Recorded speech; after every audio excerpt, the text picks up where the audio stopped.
Paper 8 में पूछे जाने वाले जो क्वेश्चन हैं लास्ट ईयर, कुछ प्रीवियस ईयर के क्वेश्चंस हैं, जैसे कि मैंने यहाँ पे 19, 20, 21, 24 एंड 23 इनसे हमने कुछ प्रीवियस ईयर के क्वेश्चंस कलेक्ट किए हैं जो कि कॉमन क्वेश्चंस हैं और पॉसिबिलिटीज़ है कि वो क्वेश्चंस शायद 2014 के एग्ज़ाम में आ सकते हैं। तो यहाँ पे अगर आप देखोगे तो 19 एंड 13 में ये क्वेश्चन पूछा गया है, जैसे कि डिफाइन करना है एल्गोरिदम, एक्सप्लेन करना है इसके फीचर्स को with the help of suitable examples और write an algorithm to generate a Fibonacci series up to 10 terms. तो इस क्वेश्चन का आंसर हमें किस तरह प्रिपेयर करना है, अगर एग्जाम में पूछा जाए तो आप इसे कैसे लिख सकते हो, तो ये सारी चीज़ें हम देखेंगे। और सेकेंड क्वेश्चन अगर आप देखो तो फिर से यहाँ पे डिफाइन एल्गोरिदम, थर्ड क्वेश्चन में भी डिफाइन एल्गोरिदम। तो अगर आपने एक क्वेश्चन का आंसर अगर आपने लिख लिया एक डिफाइन एल्गोरिदम, तो आप इनमें से किसी भी क्वेश्चन का आंसर आप दे सकते हो। सिर्फ चीज़ें क्या बदल रही हैं, हमें एग्जाम्पल जो लिखना है एल्गोरिदम का वो डिफरेंट है। जैसे कि हमें अभी यहाँ पे पहले में देखा जाए, पहले क्वेश्चन में फिबोनाची सीरीज का हमें आंसर देना है और दूसरा जो एल्गोरिदम लिखना है वो लिखना है हमें जनरेट करना है सीरीज ऑफ 10 नेचुरल नंबर्स। और अगर तीसरे क्वेश्चन में देखो तो write an algorithm to check whether the number is odd और इवन। तो ये 2022 में पूछा गया है, 2022 में। तो एल्गोरिदम क्या है, डिफाइन करना है एल्गोरिदम को। सो एक algorithm is a step by step process for solving a problem और कंप्लीटिंग अ टास्क। किसी प्रॉब्लम को सॉल्व करने के लिए एक स्टेप बाय स्टेप प्रोसेस है जिससे हम किसी टास्क को कंप्लीट कर सकते हैं, इसे ही एल्गोरिदम कहते हैं। It is a sequence of well-defined instructions that takes an input and process an output. ये sequence of well defined instructions होता है जिसमें हम एक इनपुट लेते हैं और प्रोसेस करते हैं आउटपुट। सो जैसे हम किसी प्रॉब्लम को सॉल्व करने के लिए हमें एक इनपुट चाहिए होता है, उस इनपुट को प्रोसेस करने के बाद ये क्या प्रोड्यूस करेगा, एक आउटपुट प्रोड्यूस करेगा। एक एल्गोरिदम के क्या फीचर्स होते हैं, सो जैसा कि क्वेश्चन में है एक्सप्लेन करना है फीचर्स ऑफ एल्गोरिदम। तो पहला तो एल्गोरिदम क्या होने चाहिए, फिनाइट होने चाहिए, finite steps. Finite steps mean अगर एक एल्गोरिदम आपने लिखा है तो वो 4 स्टेप में कंप्लीट होता हो, 5 स्टेप में कंप्लीट होता हो, 6 स्टेप में कंप्लीट होता हो, तो ये एक फिनाइट स्टेप है। सो इसलिए लिखा गया है कि it must terminate after a finite number of steps. दूसरा डिफिनाइट, सो हर एक स्टेप जो होना चाहिए must be precisely defined and unambiguous. हर एक स्टेप को भी एंड होना है और हर एक स्टेप को कंप्लीट करने के लिए एक प्रॉपर, हर एक स्टेप कंप्लीट हो जाना चाहिए और उसके लिए अनएम्बिग्यूअस स्टेप होने चाहिए। अनएम्बिग्यूअस मीन कि अगर हम एक स्टेप को कंप्लीट करते हैं तो बिना किसी प्रॉब्लम के, बिना किसी बग्स के वो स्टेप कंप्लीट होना चाहिए। थर्ड है इनपुट, इट शुड हैव 0 और मोर इनपुट। एक प्रॉब्लम को सॉल्व करने के लिए हमारे पास एल्गोरिदम में या तो 0 इनपुट एक्सेप्ट करना है और या तो हमें एक से ज्यादा इनपुट एक्सेप्ट करना है। Output, so it should produce 1 और मोर आउटपुट। किसी भी एल्गोरिदम से हमें एक आउटपुट जरूर मिलेगा और एक से ज्यादा भी मिल सकते हैं। Effective, each step must be basic enough to be performed in principle by a person using only pencil and paper. Effective mean कि हमें हर एक स्टेप को परफॉर्म करना है लेकिन उस इनफ स्टेप में ही परफॉर्म करना है। यानी कि अगर आप एक स्टेप लिखते हो तो एक स्टेप के लिए जो नंबर ऑफ लाइन्स है वो इनफ लाइन होना चाहिए। जैसे अगर आप सेम लाइन में वेरिएबल को डिक्लेयर कर सकते हो, यानी कि आपने वेरिएबल को इनिशियलाइज कर दिया एक लाइन में, तो आप एक लाइन में भी वेरिएबल को क्रिएट कर सकते हो, इनिशियलाइज कर सकते हो, और आप ये चीजें 2 लाइन में भी कर सकते हो। एग्जाम्पल अगर हम देखें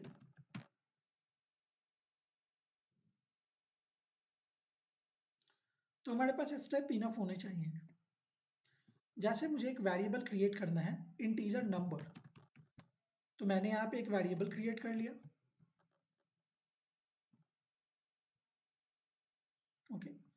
और अब अगले लाइन पे जाकर मैं इसे इनिशियलाइज कर रहा हूँ 0 से। तो ये कितने स्टेप हो गए? 2 स्टेप हो गए।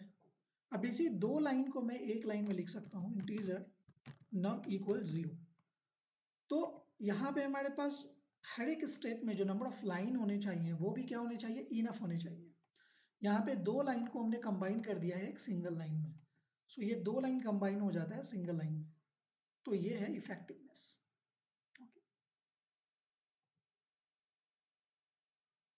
अब यहाँ पे हमें एल्गोरिदम लिखना है, algorithm to generate a Fibonacci series. So सबसे पहले किसी भी एल्गोरिदम को हम क्या स्टेप से स्टार्ट, किसी भी एल्गोरिदम का जो पहला स्टेप होता है वो होता है स्टार्ट। पहले हमें एल्गोरिदम को स्टार्ट करना है, फिर इनिशियलाइज करना है वेरिएबल्स को। जैसे अभी मैंने यहाँ पे वेरिएबल्स इनिशियलाइज किया, इंटीजर नम इक्वल टू 0। तो हमें वेरिएबल को इनिशियलाइज करना है। क्योंकि हमारे पास फाइबोनेकी सीरीज है, तो फाइबोनेकी सीरीज का लॉजिक क्या होता है कि एक फाइबोनेकी सीरीज कॉम्बिनेशन होता है sum of previous two terms. Okay, तो यहाँ पे हमने इनिशियलाइज किया है 2 वेरिएबल, क्योंकि 2 टर्म होते हैं।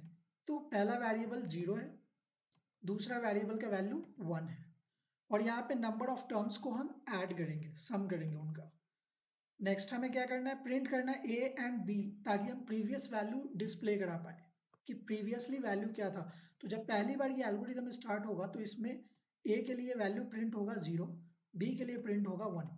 नेक्स्ट रिपीट करना है हमें इस स्टेप को, यानी कौन सा स्टेप? 5 स्टेप को, ओके, एंड 6 स्टेप को। तो 5 और 6 हमें रिपीटेडली हमें एग्जीक्यूट करना है। कब तक करना है? n-2 times. क्यों? क्योंकि ऑलरेडी हमारे पास जो नंबर है, जो नंबर ऑफ टर्म्स हैं, उनमें पहले तो हमने 2 टर्म्स को पहले ही डिफाइन कर दिया है। तो इसलिए हमारे पास जो नंबर ऑफ टर्म्स होंगे वो क्या होंगे? n-2 होगा। अब कैलकुलेशन हमें करना है, तो कैलकुलेशन के लिए हम क्या रख रहे हैं? c इक्वल a प्लस बी। तो जो भी प्रीवियस टर्म है, जैसे कि यहाँ पे प्रीवियस टर्म क्या है? 0 एंड 1। तो इन दोनों को सम करना है, और सम करके हमें इस c नाम के वेरिएबल में स्टोर करना है। ठीक है, एक वेरिएबल में स्टोर कर लिया। अब सम को प्रिंट कर देंगे as a term, and update कर देंगे वैल्यू को। अपडेट मीन्स कि हमें वैल्यू को क्या करना है? स्वैप करना है। फाइबोनेकी सीरीज में लॉजिक यही होता है कि आपके पास जो प्रीवियस 2 टर्म है, आप उन्हें क्या करेंगे? पहले तो प्रिंट कर देंगे, दूसरा आप ऐड करेंगे प्रीवियस 2 टर्म्स को, और जब उनका फाइनल रिजल्ट आएगा तो वो आप डिस्प्ले करेंगे, और फाइनली आपको अपडेट कर देना है वैल्यू को भी। तो वैल्यू को अपडेट कैसे करेंगे? जो ए की वैल्यू है हमने बी से असाइन कर दिया, और जो वी की वैल्यू है वो सी से असाइन कर दिया। तो इससे क्या होगा कि जो हमारा प्रीवियस टर्म है वो ऑलवेज इसमें असाइन होता रहेगा। ऑलवेज हम अपने प्रीवियस टर्म को इसमें असाइन कर दे रहे, ए में और बी में। सो ये हो गया। एंड फाइनली इस स्टेप को हम क्या करने वाले हैं? एंड। तो एक फाइबोनेकी सीरीज को हम इन स्टेप में एंड कर देते हैं। अब हम इसका एक प्रोग्राम देख लेते हैं।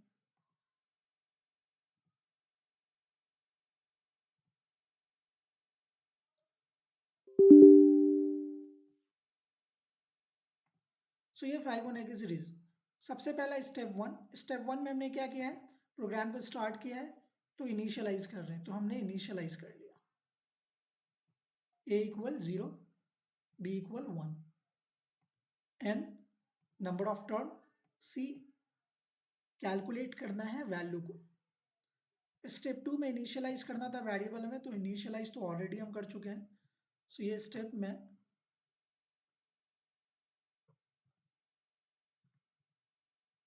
हमारा प्रोग्राम कहाँ से स्टार्ट हो रहा है? मेन मेथड से, मेन फंक्शन से। और स्टेप 2 में हमने क्या किया? वेरिएबल को इनिशियलाइज कर लिया। Print F. So print F किसी मैसेज को प्रिंट करने के लिए यूज करते हैं। Enter the number of terms, आपको कितने टर्म के लिए फाइबोनेकी सीरीज जनरेट करना है, आप यहाँ पे वो इनपुट दोगे। तो जैसे आपने यहाँ पे इनपुट दिया, स्कैन एफ उसे क्या करेगा? इनपुट लेगा। ठीक है। स्टेप 3 में हम प्रिंट करेंगे ए और बी को। तो प्रीवियस टर्म प्रिंट होगा ऑलवेज, ए की वैल्यू, बी की वैल्यू। पहली बार के लिए ए का वैल्यू 0 होगा, बी का वैल्यू 1 होगा। स्टेप 4 में हमें क्या करना है? लूप आइटरेट करना है, क्योंकि हमें रिपीट करना है कुछ स्टेप को। कौन कौन से स्टेप को रिपीट करना है? 5 को और 6 को। तो इसके लिए हम लूप यूज करेंगे। आई इक्वल टू क्यों हमने लिया है, इसलिए क्योंकि ये क्या है n-2, हमारे पास ऑलरेडी दो टर्म्स हैं यहाँ डिफाइन, तो हमें यहाँ पे दो टर्म को स्किप करना है, इसके लिए हमने लूप को 2 से स्टार्ट किया है और आई को कहाँ तक एग्जीक्यूट करना है, तो आई हमारा एग्जीक्यूट होगा nth टर्म तक जो इनपुट हमने लिया है। लाइक हमें 5 टर्म्स के लिए 5 होने की सीरीज जनरेट करना है, 6 टर्म के लिए 5 होने की सीरीज जनरेट करना है, तो हम यहाँ पे n को उतनी दफा एग्जीक्यूट करेंगे और i प्लस प्लस 1 होगा जब भी हमारा एक स्टेप कंप्लीट हो जाएगा।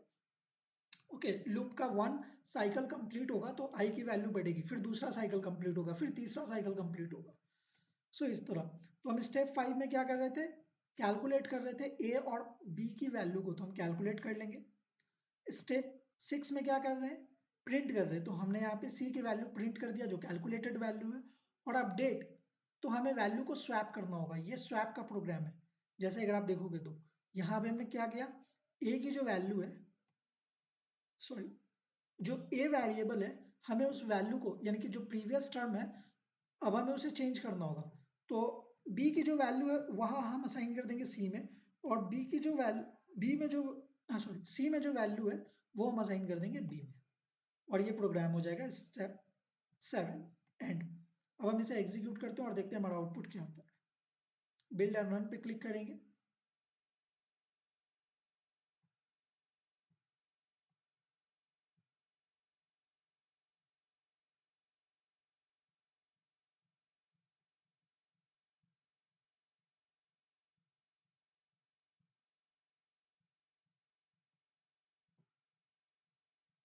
एग्जाम्स में आप सेम प्रोग्राम, अगर आपको आता है लिखने, तो सेम प्रोग्राम आप लिख सकते हो एज एग्जाम्पल।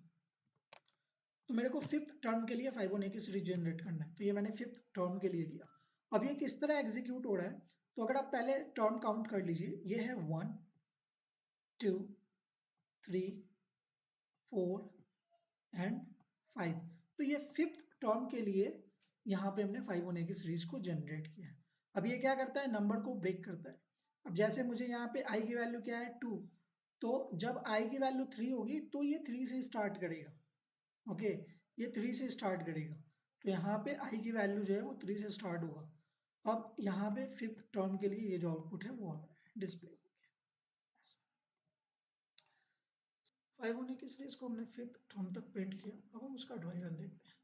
ए और बी हमेशा ही प्रीवियस 2 टर्म्स को प्रेजेंट करते हैं, तो प्रीवियस 2 टर्म को हमें प्रिंट करना है, तो पहली बार जब हम आउटपुट प्रिंट करेंगे तो हमें प्रीवियस 2 टर्म दिख जाएंगे, 0 एंड 1, यानी अब हमें बचे 3 टर्म्स प्रिंट करने हैं। तो अब हमें लूप एग्जीक्यूट करना है। लूप का पहला इटरेशन होगा i इक्वल 2 है, 2 लेस देन 5, क्या कंडीशन ट्रू है, हाँ जी ट्रू है। तो अब हमें a और b की वैल्यू को जोड़ देना है, जो कि प्रीवियस टर्म्स होते हैं, उनका हमें सम निकालना है। प्रिंट कर देना है वैल्यू ऑफ c। तो पहले से हमने 2 टर्म तो प्रिंट कर रखे हैं, ये तीसरा टर्म है जब हम प्रिंट करेंगे c की वैल्यू। अब हमें क्या करना है, वैल्यू को स्वैप करना है। तो a में हमें b की वैल्यू रखनी है और b में हमें c की वैल्यू रखनी है। तो a की वैल्यू कितनी है 1 और b की वैल्यू कितनी है 1, i प्लस प्लस यानी कि i प्लस 1, तो i की वैल्यू क्या है 2, 2 प्लस 1 3। लूप का second iteration, so i equal क्या है 3, 3 लेस देन 5, कंडीशन ट्रू है क्या, हाँ जी ट्रू है। तो हमें सम कर देना है प्रीवियस 2 टर्म्स को और प्रिंट कर देना है हमें वैल्यू ऑफ c। तो अब हमें 4th टर्म प्रिंट हो जाएगा, क्योंकि 2 क्या है 4th टर्म है। अब a की वैल्यू को हमें चेंज करना है, b की वैल्यू को हमें चेंज करना है। तो a में हमने b की वैल्यू स्टोर कर दी और b में हमने c की वैल्यू स्टोर कर दी। तो अब a का वैल्यू क्या हो गया 1, b का वैल्यू 2। लूप का थर्ड इटरेशन, i की वैल्यू क्या है 4, 4 लेस देन 5 है क्या, कंडीशन ट्रू है, हाँ जी ट्रू है। तो जोड़ देना है प्रीवियस 2 टर्म्स को। a की वैल्यू क्या है 1, b की वैल्यू क्या है 2, तो 1 प्लस 2, c की वैल्यू क्या हो गई 3। प्रिंट कर देना है हमें 5th टर्म। अब हमें वैल्यू को क्या करना है अपडेट करना है।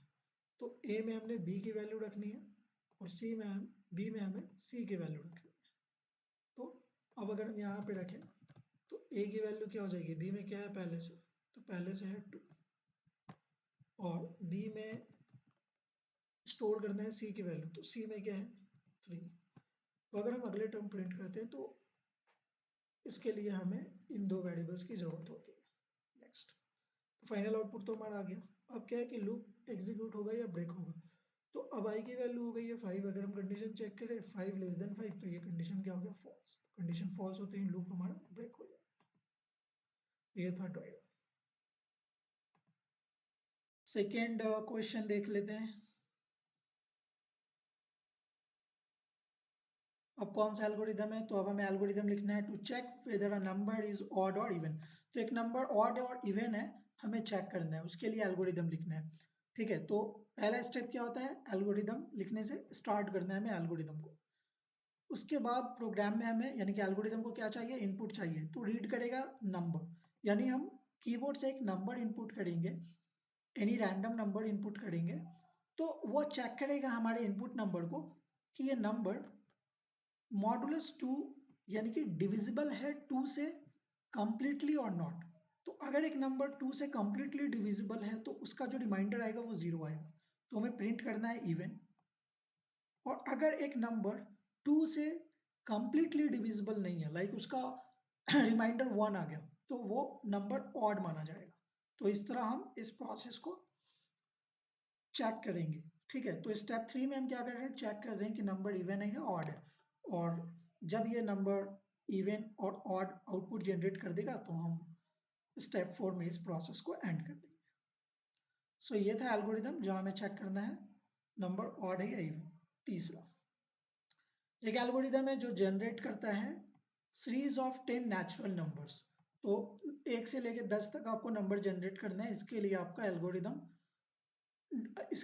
एल्गोरिदम लिखना है। तो स्टेप 1 क्या है कि हमें स्टार्ट करना है अपने एल्गोरिदम को, यानी प्रोग्राम को इनिशियलाइज करना है। तो हमने सेट कर दिया n इक्वल 10, इनिशियलाइज करना है, हमने सेट कर दिया i इक्वल 1 एंड लूप हम स्टार्ट करेंगे, रिपीट करेंगे स्टेप 5 एंड 6 को while i less than equal to n। तो हमें लूप को स्टार्ट करना होगा 1 से और less than equal to n।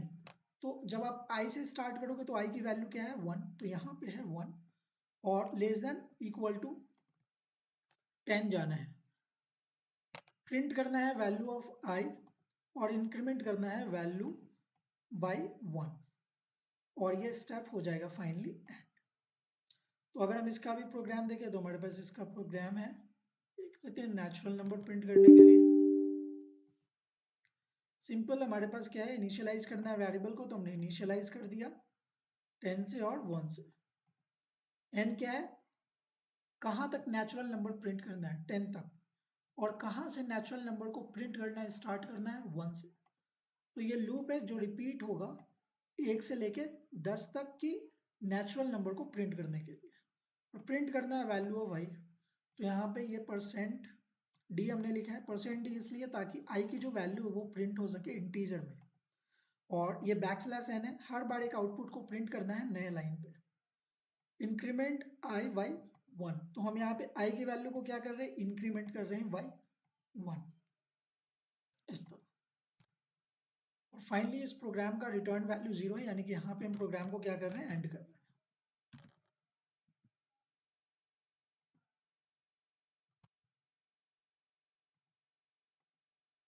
इस प्रोग्राम का आउटपुट देखते हैं। तो ये नेचुरल नंबर 1 से 10 तक प्रिंट कर दिया। तो ये था हमारा दूसरा एल्गोरिदम। एक एल्गोरिदम का जो प्रोग्राम है वो हमने लिखा नहीं है, तो हम लिखते हैं और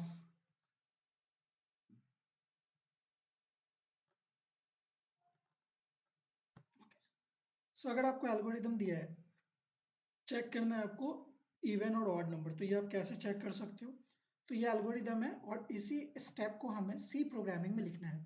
तो ये मैंने इसलिए नहीं लिखा था ताकि आपको लाइव लिख कर दिखाऊं कि हम सी प्रोग्राम में एल्गोरिदम को कैसे कन्वर्ट करते हैं या सी प्रोग्राम में कैसे हम एल्गोरिदम को लिखते हैं।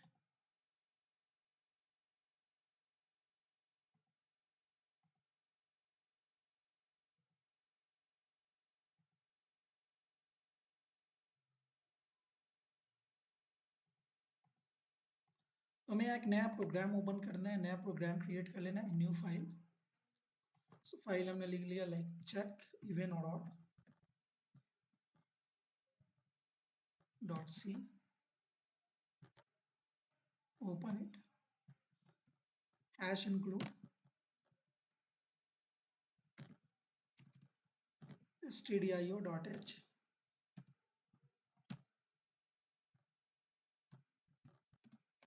integer main, return 0। So step 1 हमारा क्या है, स्टार्ट। स्टेप 2 क्या है, इनिशियलाइज और वेरिएबल। सो मेरे पास एक नंबर है, टीजर नम, सपोज इसमें मैंने लिखा है 11। स्टेप 3 चेक करना है इवन और ऑड। सो हम यहाँ पे इफ कंडीशन यूज करेंगे और चेक करेंगे नंबर हमारा डिविजिबल है बाय 2 से कंप्लीटली या नहीं। तो अगर ये नंबर कंप्लीटली डिविजिबल है तो हम यहाँ प्रिंट कर देंगे printf given number is odd, sorry even. So हम यहाँ पे इवन प्रिंट करेंगे, इवन नंबर। और अगर ये इवन नहीं है तो हमें प्रिंट करना है ऑड। और फाइनल स्टेप है हमारा स्टेप 4 एंड। सो इस तरह हमारे पास जो एल्गोरिदम था उस एल्गोरिदम को हमने सी प्रोग्राम में लिखा। अब हम इसे बिल्ड एंड रन करते हैं। तो नंबर हमने 11 दिया है, तो 11 नंबर क्या होगा, ऑड होगा, क्योंकि अगर हम 2 से डिवाइड करते हैं तो हमारा रिमाइंडर 1 आएगा। अब अगर हम इसकी वैल्यू चेंज कर दें, लाइक हमने लिखा 6, तो 2 से कंप्लीटली डिविजिबल है, ये नंबर क्या हो जाएगा, इवन, इवन नंबर। तो इस तरह अगर आपके पास एल्गोरिदम है तो आप एल्गोरिदम को लिख सकते हो सी प्रोग्राम में। और जो हमारा पहला क्वेश्चन था, define algorithm and right the function of N algorithm with example. तो हमने एल्गोरिदम्स भी लिखे, एल्गोरिदम्स के एग्जाम्पल्स भी लिखे and features of N algorithm भी लिखा। तो जो 3 क्वेश्चन अभी आप ये देख रहे हो ना, ये तीनों ही क्वेश्चन क्या है, ऑलमोस्ट सेम है। सिर्फ आपको डिफाइन एल्गोरिदम के जो आंसर हैं वो याद होने चाहिए, एक्सप्लेन करना होगा आपको एल्गोरिदम फीचर्स को। और अगर एग्जाम में एल्गोरिदम लिखना आ जाए फाइबोनाची सीरीज का, तो किस तरह लिखना है मैंने एक्सप्लेन किया है। नंबर जनरेट करना है 10 नेचुरल नंबर, किस तरह एल्गोरिदम लिखना है मैंने। Please like, share and subscribe my channel, and thanks for watching my video.